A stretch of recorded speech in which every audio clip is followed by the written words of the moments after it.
आप मेरा पैर मत पकड़िए, हम आप चलेंगे, हम आपके घर हटाइए ना।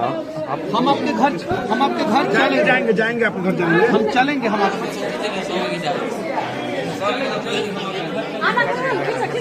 चलेंगे, हम आपके घर चलेंगे, सुनिए ना आप।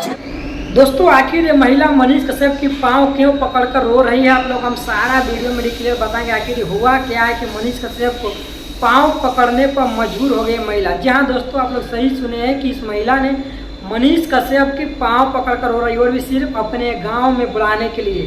ये है मनीष कश्यप का जलवा और गरीबों के लिए अनुभूति की मनीष कश्यप को अपने गाँव में बुलाने के लिए लोग अब उनके पाँव तक पकड़े और मनीष के साथ सीधे ये कह भी रहे कि हम आपके गांव में आएंगे, जो भी आपका मैटर होगा हम सुलझाएंगे।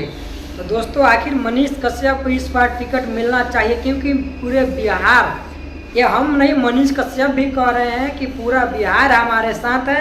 आप आरक्षण कर लीजिए तो 70% लोग हमारे सपोर्ट में और 70% लोगों का चाहता है कि मनीष कश्यप इस बार राजनीतिक में आए। तो क्या अब किसी भी पार्टी से मनीष का टिकट लेके आएंगे या फिर निर्दलीय लड़ेंगे, आप लोग हम आगे बताएंगे। तो नमस्कार, मैं श्यामजी कुमार, आप सब देख रहे हैं श्यामजी व्लॉग्स 24।